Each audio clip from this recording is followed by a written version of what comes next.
రాజేంద్రనగర్ రాజకీయాల్లో ఒక సంచలన పరిణామం మనం చూస్తున్నాం. ఎమ్మెల్యే ప్రకాష్ గౌడ్ పై కొడుకు సంతోష్ గౌడ్ సంచలన ఆరోపణలు చేస్తున్నాడు. తనకి ప్రాణహాని ఉంది అంటూ ఇప్పుడు ఒక సంచలన స్టేట్మెంట్ చేశాడు. తనని ఏ క్షణమైనా సరే, తనకు కాబోయే భార్యను ఏ క్షణమైనా సరే తన తండ్రి దాడి చేసి ప్రాణాలు తీసే అవకాశం ఉంది అని చెప్పి అతను ఆరోపిస్తున్నటువంటి పరిస్థితి కనపడుతుంది. ఈ నేపథ్యంలో ఇప్పుడు ఈ అంశం సంచలనంగా మారింది. రాజేంద్రనగర్ రాజకీయాల్లో ఇది ఒక కీలక పరిణామం అని చెప్పుకోవచ్చు. కన్న కొడుకే వచ్చి తండ్రి తన ప్రాణాలు తీస్తాడు అంటూ స్టేట్మెంట్ ఇవ్వడం, ఆరోపణలు చేయడం ఇప్పుడు సంచలనంగా మారింది.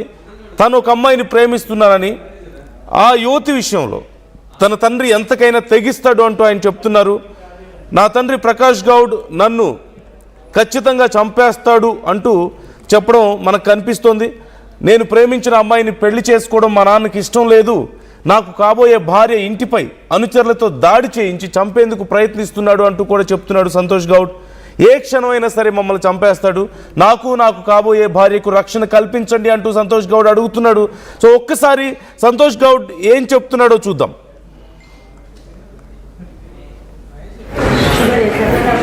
నా పేరు సంతోష్ గౌడ్, ఎమ్మెల్యే ప్రకాష్ గౌడ్ వాళ్ళ అబ్బాయిని. నేను శ్రీయశ్రీ అనే అమ్మాయిని ఇష్టపడుతున్నాను. రీసెంట్గా మాకు జూలై 8న ఎంగేజ్మెంట్ కూడా అయ్యింది. ఇదంతా మా పేరెంట్స్కి తెలుసు, వాళ్ళ కన్సర్న్ ఉంది, వాళ్ళు ఒప్పుకున్నారు.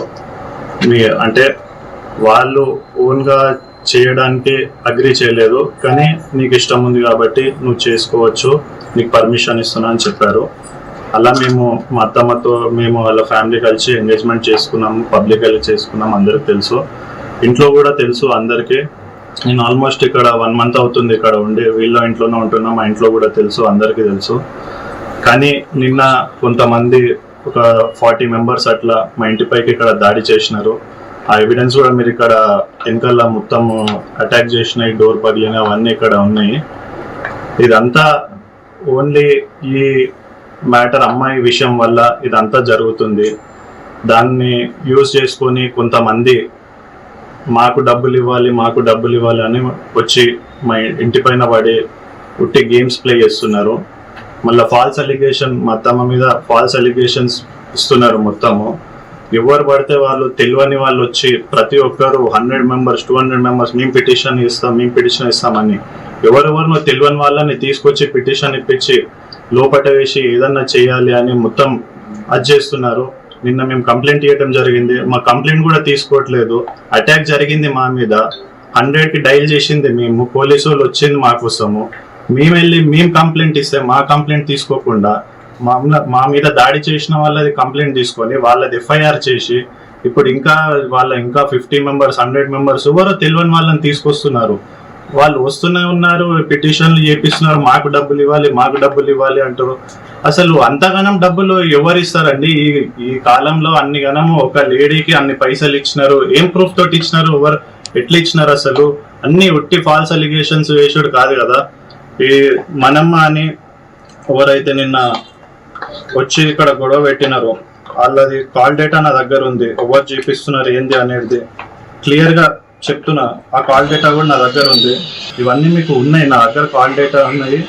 ఇప్పుడు ఇంట్లో మొత్తం ఇంపెళ్ళని మీకు అన్ని ఫార్వర్డ్. నిన్న ఈమె మా అత్తమ్మ పైన కొన్ని వీడియోలు అన్ని టీవీలో పెట్టారు, మొత్తం ఇట్లా అదే మనీ ప్రాబ్లం ఇట్లా. అందులో ఒక ఆమె లక్ష్మి ఆంటీ అని, తను బయట కింద పడిపోతున్నట్టు, తను ఏమో చేసేసినట్టు, తను చాలా అది చేసింది, బయట యాక్టింగ్ చేసింది. దానికి తాలూకా ఆమె ఇదంతా ప్రీప్లాన్డ్గా వీరందరూ ప్రీప్లాన్డ్గా వచ్చారు. ఇదంతా ఈ ప్లాన్ తోటి ఎవరెవరు చేసినారు ఏంది అనేది అది కూడా ఆ లక్ష్మి కూడా మాట్లాడిన కాల్ లెటర్. ఇందులో వాళ్ళని తీసుకువెళ్ళి మీరు అటాక్ చేయాలి, కొట్టాలి. వినండి, మీరే వినండి. ఎవరు చెప్తున్నా మాట అట్లా చేయాలని? ఇది మా డాడీ ఇదంతా. ప్రకాష్ గౌడ్ ఎమ్మెల్యే. మా ఫియాన్సీ కూడా కంప్లైంట్ ఇచ్చింది తన పైన. నిన్న 40 members ఒక్కసారి అటాక్, నా పైన కూడా అటాక్ చేసినారు. ఆ వీడియో కూడా నా దగ్గర ఉంది, ప్రతి ఎవిడెన్స్ ఉంది. PS లోకి వెళ్తే ఏమో మేము చేసింది మా పైన దాడి చేసింది తప్ప మీరు వాళ్ళకి పైసలు ఇస్తే అయిపోతుంది కదా, వీళ్ళకి పైసలు ఇస్తే అయిపోతుంది, ఎందుకు లొల్లి అని మాట్లాడుతున్నారు. కానీ అటాక్ మా మీద జరిగింది, పిలిచింది మేము కాబట్టి మాది ఫస్ట్ కన్సర్న్ తీసుకుంటారా? అటాక్ చేసిన వాళ్ళని పిటిషన్ తీసుకొని వాళ్ళ ఎఫ్ఐఆర్లు ముందు అది చేస్తారా? ఇది అసలు కరెక్ట్ కాదు. ఎందుకంటే మేము ఇంత చేసినప్పుడు, మా పైన ఇంత దాడి జరుగుతున్నప్పుడు మాకు కొంచెమన్నా సపోర్ట్ ఉండాలి కదా. ఎంత మరి మొత్తం పిఎస్ మొత్తం మేనేజ్ చేసి ఇంతగానము మమ్మల్ని బయట కూర్చోబెట్టి ఇలా చేయడం ఎంతవరకు కరెక్ట్? మొత్తం ప్రతి ఒక్కరు వాళ్ళ కంట్రోల్ వెళ్ళిపోయినారు. మొత్తం ఏ పిఎస్ కానీ పెద్ద అఫీషియల్స్ కానీ ఎవ్వరు కూడా రెస్పాండ్ కాకుండా అందరు ఒక సైడ్ వాళ్ళకి సపోర్ట్ చేస్తున్నారు. ఇప్పుడు నా దగ్గర ఎవిడెన్స్ ఉంది, అన్ని మీకు ఫార్వర్డ్ చేస్తాను విత్ వాయిస్ రికార్డ్, ఎవరెవరు మాట్లాడిరో, ఆపోజిట్ ఎవరు మాట్లాడారు, ఇక్కడ అన్ని ఉన్నాయి నా దగ్గర, అన్ని మీకు ఫార్వర్డ్ చేస్తాను. అన్నిట్లో మీరు వినండి, మీకే అర్థమవుతుంది అసలు ఇది మనీ కోసం అవుతుందా, ఇంకేదన్నా వేరే ఇష్యూ కోసం అవుతుందా, మీకే అర్థమవుతుంది. మా ఇద్దరి మీద దాడి చేయలేక, నా ఫియాన్సీ మీద దాడి చేయలేక ఇవాళ మా అత్తమ్మని ఈ అప్పులు అది ఇది అని చెప్పి కొంతమంది పొలిటికల్ గా తనకి శత్రువులు ఉన్న వాళ్ళు కలిసి వాళ్ళందరూ ఇవాళ ఎవరెవరినో తీసుకుపోయి పిఎస్ లో పిటిషన్ పెట్టించి ఆమె డిఫేమ్ చేయాలని చూసి ఆమె రోడ్ మీద ఇడిచాలని చూస్తున్నారు. 30 మంది మొబైల్ ఎక్కడి నుంచి వచ్చిండ్రు, వాళ్ళు రౌడీలు లేకున్నారు, ఇల్లు పగలగొట్టడండి, డోర్లు పగలగొట్టడండి, మాటలు కూడా ఉన్నాయి ఆడియో రికార్డులో మా దగ్గర. ఇలా ఇదేంది పైసల కోసం వచ్చిన వాళ్ళు మీరు ఇప్పుడు పిటిషన్లు వేస్తున్నారు, మాకు అప్పు ఉందని.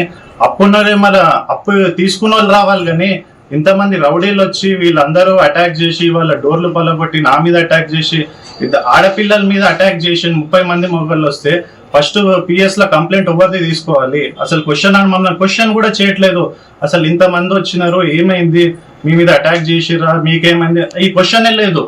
ఎవరు చూడు మీరు పైసలు ఇస్తే అయిపోతాయి కదా, మీరు ఎవరికి పైసలు ఇచ్చాడు, మాకు ఇంతమంది వచ్చి నాకింత ఇవ్వాలి అని చెప్తున్నారు అని వాళ్ళ వర్షాన్ని మాట్లాడుతున్నారు. మరి మేమెందుకున్నాం? మరి మేము కదా కాల్ చేసి పిలిచింది, మాకు థ్రెట్ ఉందని. ఇప్పుడు మా లైఫ్ మొత్తం నాకు థ్రెట్ ఉంది. ఇప్పుడు మేము ఇక్కడ ముందుకు వచ్చి మాట్లాడుతున్నా అంటే కూడా ఇక మొత్తం దీని తర్వాత ఇప్పుడు నేను ప్రెస్ మీట్ ఎందుకు ఇస్తా అంటే ఇక నెక్స్ట్ ఏమవుతుందో నేను చెప్పలేను, మీరు అర్థం చేసుకోండి. నాకు ఇప్పుడు నా లైఫ్ కి థ్రెట్ ఉంది, మా అత్తమ్మకి థ్రెట్ ఉంది, నా ఫియాన్సీకి థ్రెట్ ఉంది. ఇప్పుడు ఎవరు చేపిస్తాం? మీకు చెప్పాను కదా, వాళ్ళ త్రూ. ఇప్పుడు వాళ్ళకి ఇష్టం ఉంది, మీరు చేసుకోండి. నేనైతే నా కన్సర్న్ తోటి నేను ముందలుండి చేయలేను. నీకు అంత ఇష్టం ఉంటే నువ్వు చేసుకో అని చెప్పాడు, అగ్రీ చేశాడు. నేను ఎంగేజ్మెంట్ చేసుకున్నప్పుడు తెలుసు, ప్రతి ఒక్కటి తెలుసు. ఇప్పుడు ఆల్మోస్ట్ 1 month కావడానికి వస్తుంది. ఇన్ని రోజులు లేనిది ఇవాళ వీళ్ళందరినీ ఇట్లా రెడీ చేసి తీసుకోవండి ఇలా తీసుకోవండి అని చెప్పి వాళ్ళు ఇక్కడ పంపించి మా మీద అటాక్ చేయడం ఎంతవరకు కరెక్ట్? మీకు అంత ఇష్టం లేనప్పుడు మీరు ముందే చెప్పాలి కదా, ఇట్లా తప్పు చేసినట్టు నా మీద నింద చూపుతున్నారు. ఎందుకంటే 1 month అవుతుందండి ఇక్కడ నేనున్నా అని తెలియదా, నేను చేసుకున్నప్పుడు తెలియదా? ప్రతి ఒక్కటి తెలుసు. తెలిసి కూడా ఇన్ని రోజులు లేనిది ఇవాళ ఎవరో అప్పులు ఇవ్వాలి అని చెప్పి తెలియని వాళ్ళని పిలిచి మీరు అందరినీ పిటిషన్లు ఇచ్చి ఇంటి